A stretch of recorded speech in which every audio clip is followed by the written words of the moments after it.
We live in a world that never stops moving. Notifications buzz, deadlines loom, and our thoughts often race ahead to the future or rewind back to the past. But in this endless chase, we sometimes forget the most powerful place we can ever be, the present moment. The title of today's talk is Master Your Mind Before It Masters You. Learn to be present. And it is not just a phrase, it's a reminder that the quality of our lives depends less on what happens around us and more on how we manage what happens within us. The mind is a wonderful servant, but a terrible master.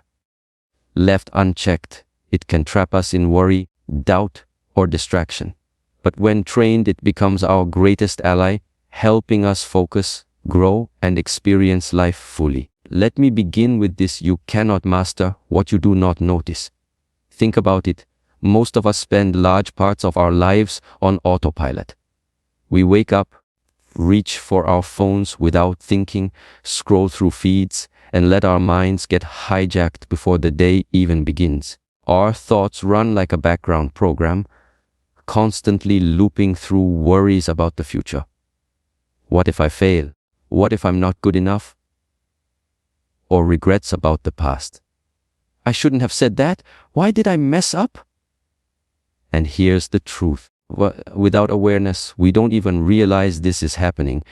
The mind drags us around like a leash, and we follow without resistance. Awareness is the first, most important step to changing this. It's like turning on a light in a dark room. When you're aware, you begin to see your thoughts and emotions for what they are. Temporary visitors, not permanent truths. Let me give you an example. Imagine sitting in traffic. One person gets angry, honks, curses, and ruins their whole mood. Another person in the same situation breathes, notices their frustration, and chooses not to feed it. The difference isn't the traffic. It's awareness. First person was lost inside their mind. The second noticed what was happening and chose a response instead of reacting blindly. Awareness gives us space between stimulus and response, and in that space lies our freedom. Here's a practical way to build awareness. Try catching yourself during the day and asking, where is my mind right now? Often, running through the park. You'll find it's anywhere but here. It's replaying a conversation, worrying about tomorrow's meeting, or chasing after what's next. The moment you notice this, you've already won, because noticing is the beginning of mastery.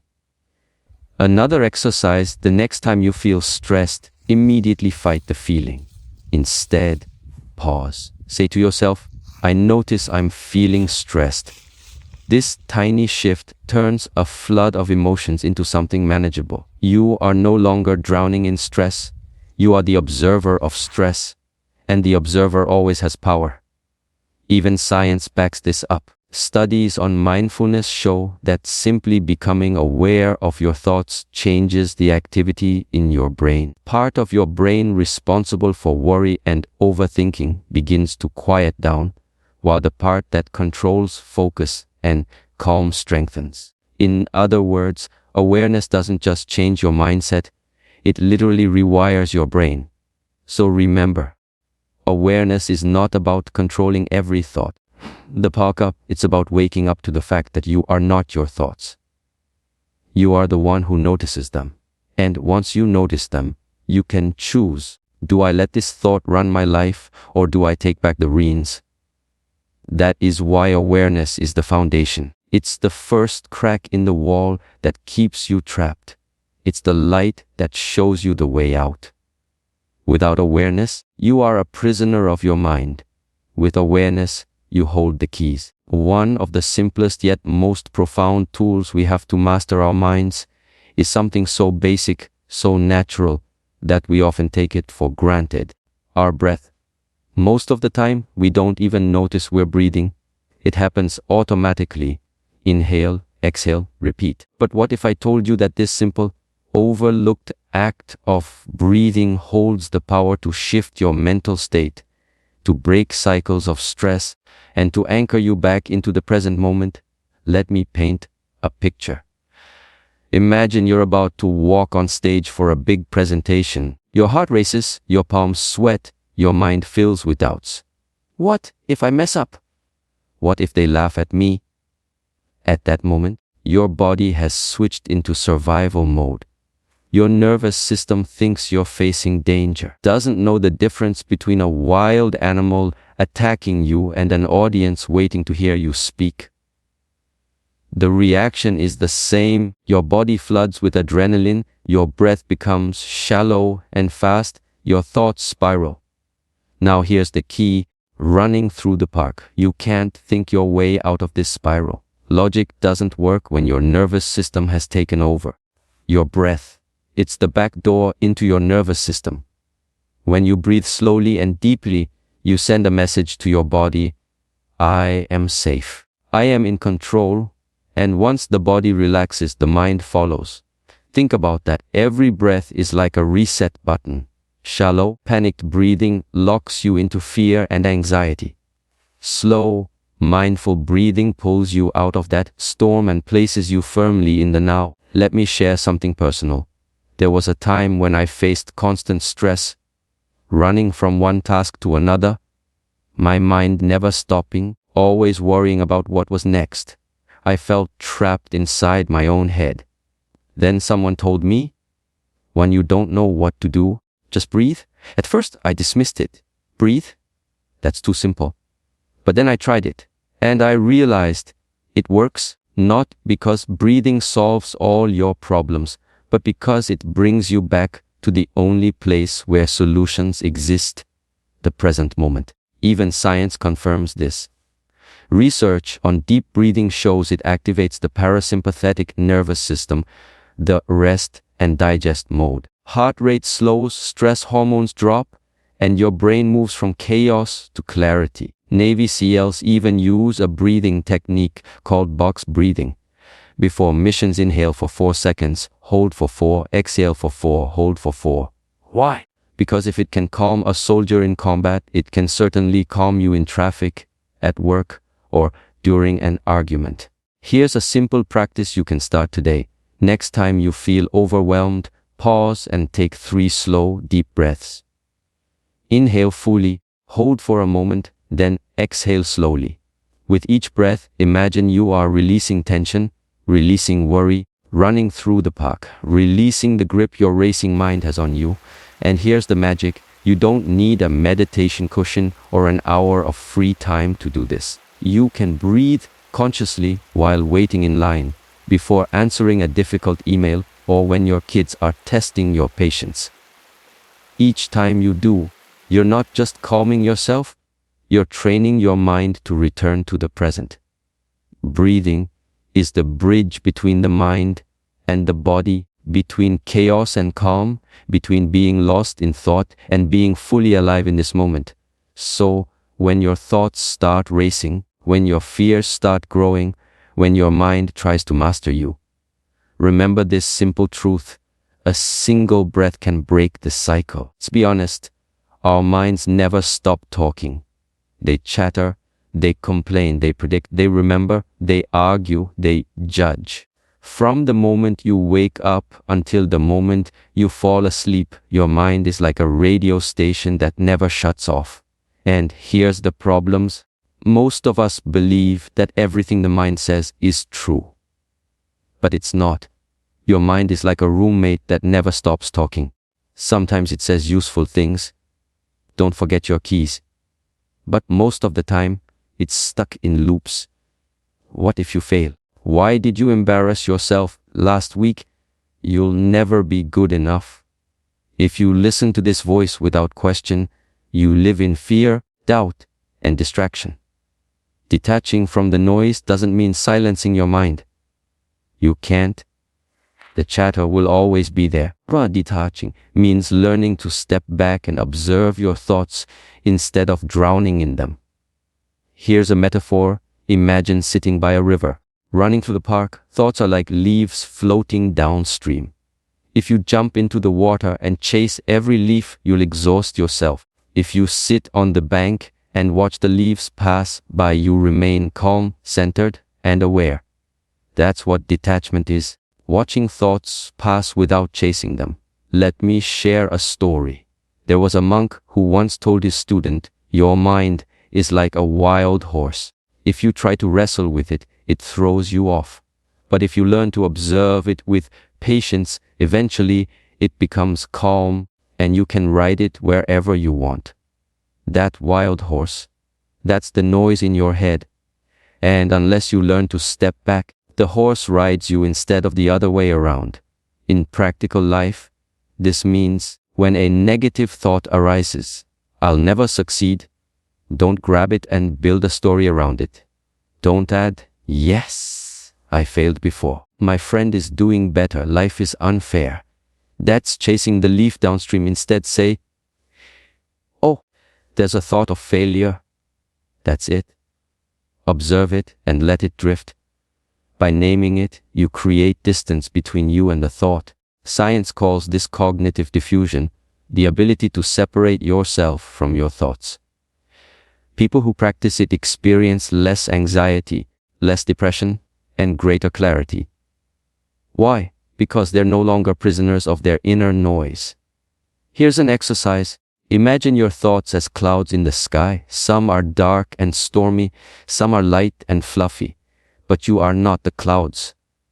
You are the sky. Sky is vast, open, and unchanging, while clouds come and go. The same is true for you. You are not every anxious or angry thought. You are the awareness behind them. And this is powerful. Because once you stop identifying with every thought, the mind loses its grip on you. The noise may continue, but you're no longer enslaved by it. Think of it this way: detachment gives you choice. If your mind says, "You can't do this," you can either believe it and give up, or detach, observe it, and decide, is this thought helpful? If not, I let it go. Most people never reach this point. They live trapped inside their minds, reacting to every thought as if it were reality. When you detach, you step into freedom. So remember this: your thoughts are not facts, they are suggestions. Some are wise, some are foolish. You get to decide which ones to follow. That is the art of detaching from the noise, standing tall in the storm of thoughts, untouched, calm, and free. We've talked about awareness, about breathing, and about detaching from the noise. But now comes the real test. Can you live fully in the present moment? Let's face it, most of us are rarely here. Our bodies might be in the room. Our minds are somewhere else entirely. We eat while scrolling our phones. We listen while planning our response. We walk while thinking about work. We spend so much time in yesterday or tomorrow that we almost forget today exists. And that's tragic, because the present moment is all we truly have. The past is memory. The future is imagination. The present is reality. Here's the good news. You don't need to go on a 10-day silent retreat to practice presence. You can bring mindfulness into the smallest moments of your daily life. In fact, the ordinary moments, drinking tea, washing dishes, talking to a friend, are the best training ground. Think about this. When you eat, how often do you really taste your food? Most people shovel down meals while watching TV, checking emails, or rushing to the next thing. But when you eat mindfully, slowing down, noticing the texture, the flavors, the warmth, you discover something beautiful. Food becomes an experience, not just fuel. When you walk, how often do you notice the ground beneath your feet, the rhythm of your steps, the sound of the breeze?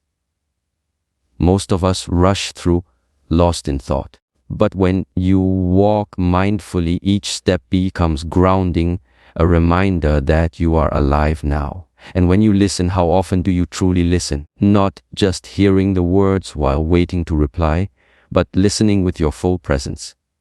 When you do, the person speaking feels valued in a way that words can't describe. Presence itself becomes a gift. Mindful presence is not about doing more, it's about doing one thing at a time, fully with awareness. Let me share a story. A young man once asked a wise teacher, "What is the secret to peace and happiness?" The teacher replied, "When I eat, I eat.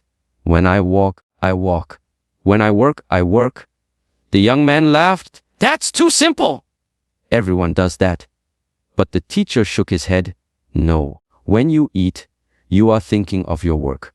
When you work, you are dreaming of vacation.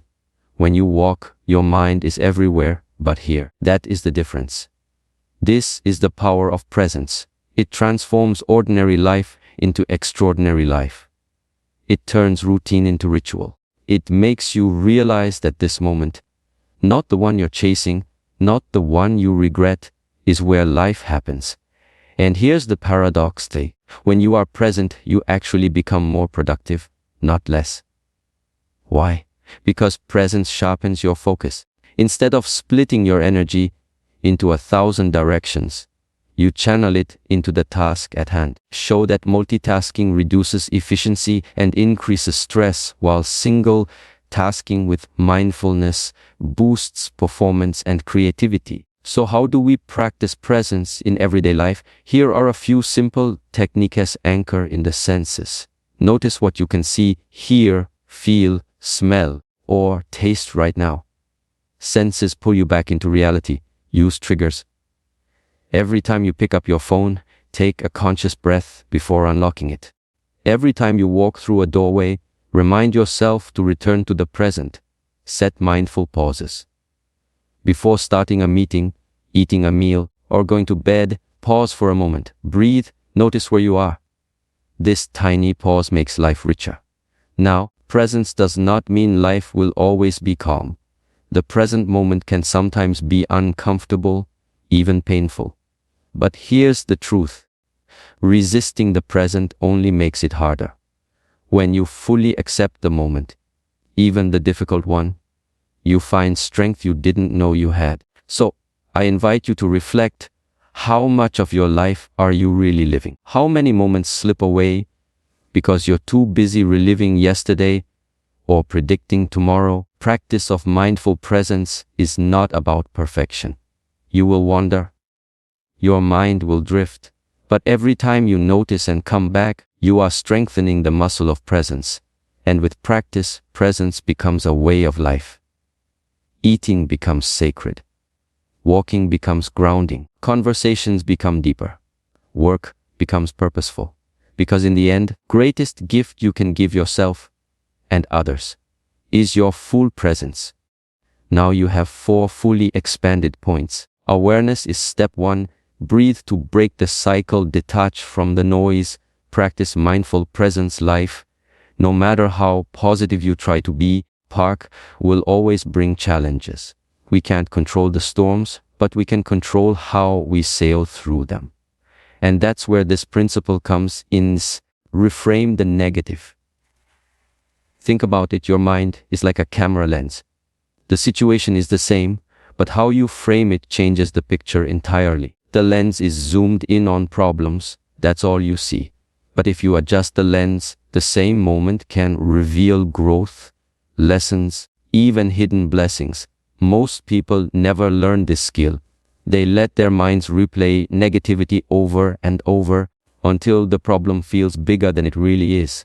For example, you fail at something, and instead of saying, "This is feedback, this is a chance to learn," your mind says, "I'm a failure.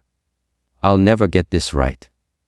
One event suddenly becomes your identity. That's the power of an untrained mind. But here's the truth: failure is not final. Setbacks are not permanent. They're simply data, stepping stones, and reframing is the key to turning pain into power. Let me share a story. Thomas Edison, after thousands of failed attempts at inventing the light bulb, was asked by a reporter, how did it feel to fail so many times? Edison replied, "I didn't fail. I discovered thousands of ways that don't work." That is reframing at its finest. Where others saw failure, he saw progress. Where others saw defeat, he saw data. And that mindset created one of the greatest inventions in history. Now, you don't need to be an inventor to use this. Let's make it practical. Suppose you lose a job. The natural reaction is negativity, stress. fear, insecurity. But reframing shifts the perspective.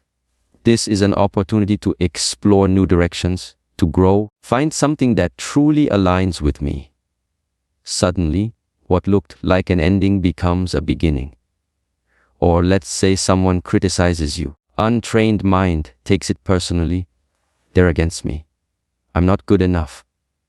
But the reframed mind asks, is there truth here I can learn from? And if not, can I let it go instead of carrying it? The criticism loses its sting, and you reclaim your power. Psychologists call this cognitive reframing, and research shows it directly reduces stress, increases resilience, improves problem solving. Why? Because the way you interpret an event matters more than the event itself. Here's another way to think of it. Imagine your mind as a courtroom.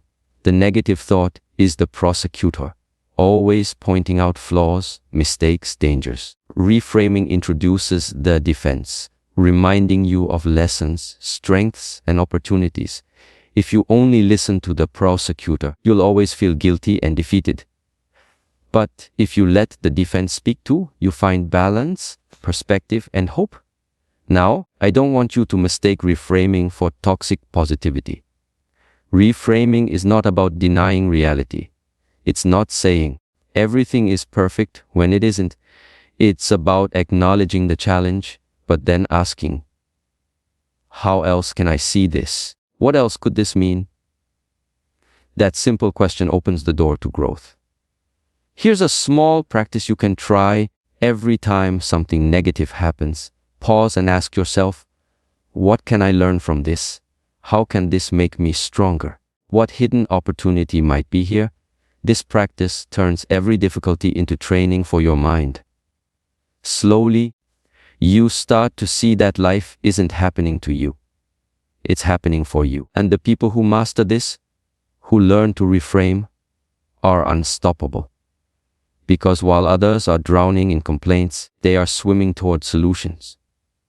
While others are defeated by problems, they are strengthened by them. Think of the greatest leaders, athletes, inventors, or creators. None of them had an easy road. What set them apart was not the absence of struggle, it was their ability to reframe struggle as fuel. So, the next time your mind whispers, "This is the end," I want you to practice saying, "No, this is a new beginning."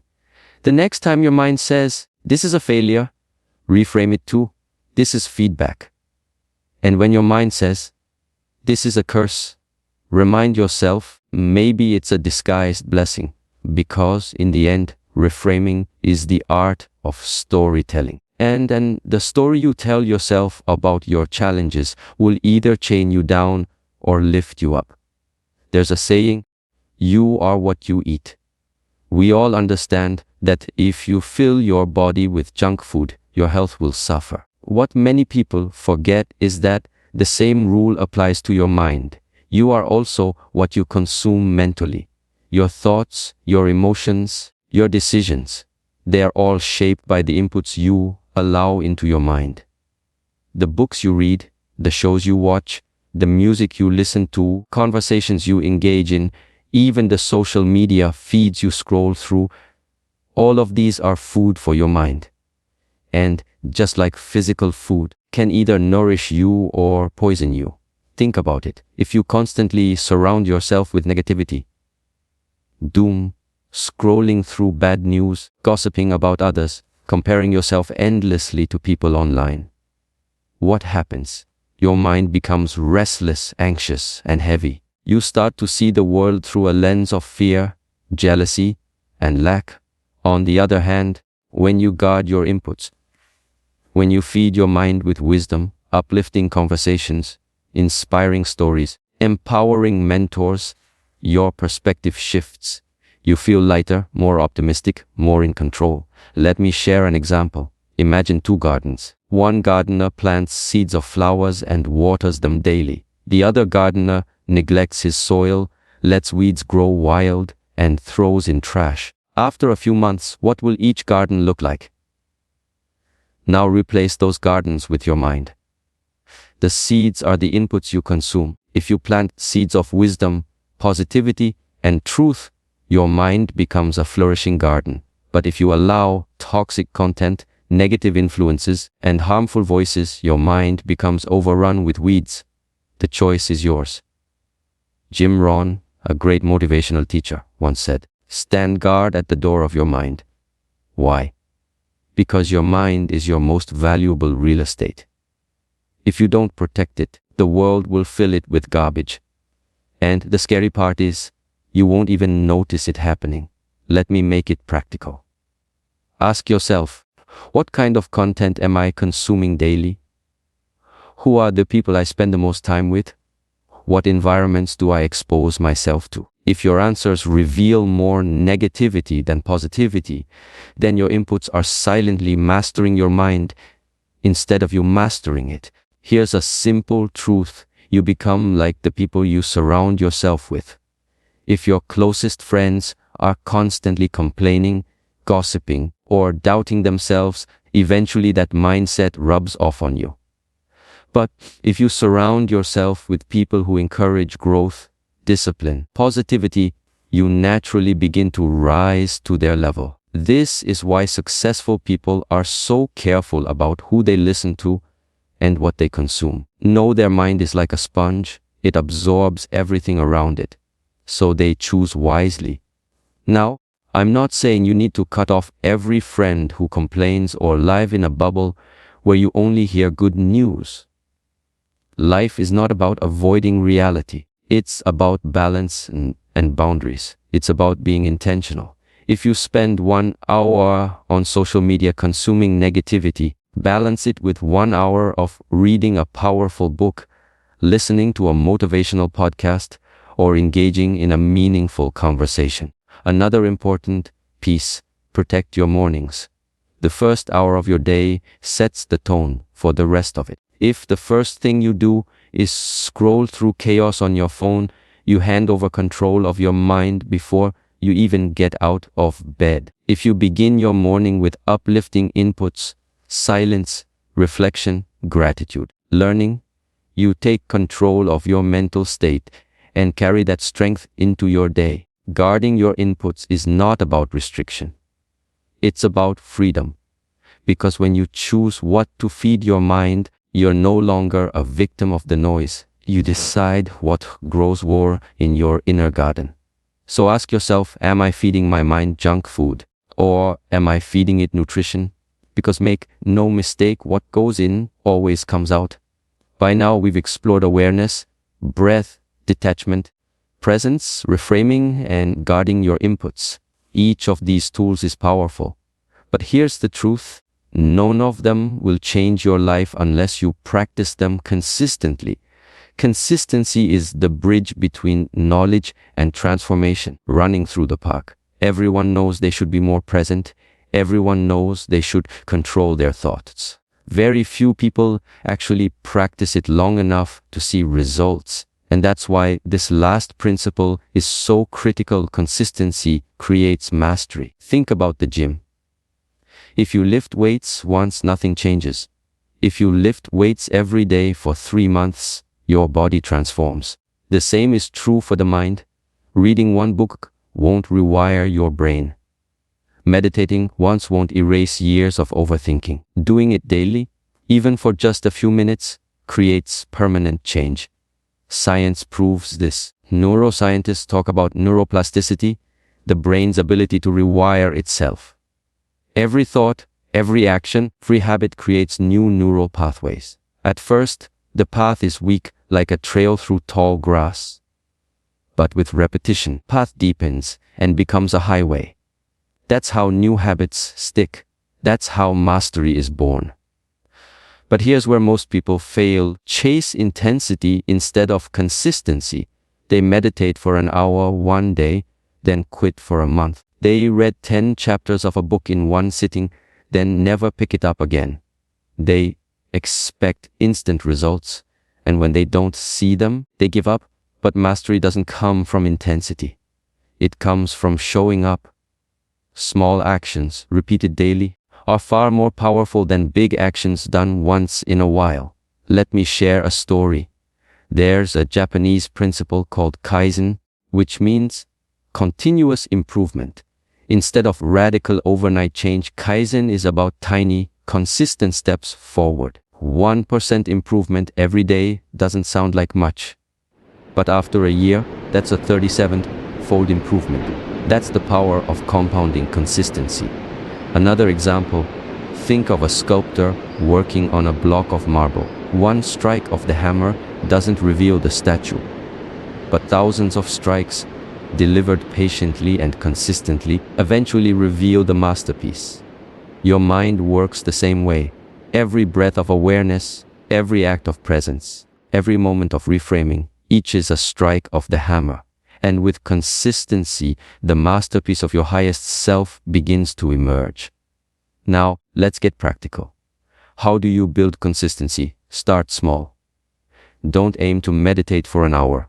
If you've never sat still for 5 minutes, begin with 2 minutes a day. Build from there. Attach new habits to old ones. If you already drink coffee in the morning, add 1 minute of mindful breathing before your first sip.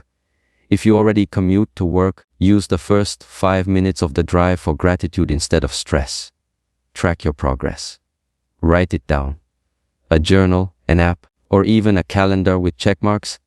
Seeing your streak grow motivates you to keep going. Forgive slip-ups. Consistency doesn't mean perfection. You will miss days. But mastery isn't lost by missing once. It's lost when you quit after missing. The key is to return again and again. And here's the mindset shift. Consistency isn't about discipline alone. It's about identity. If you see yourself as someone who tries to be mindful, you'll do it occasionally.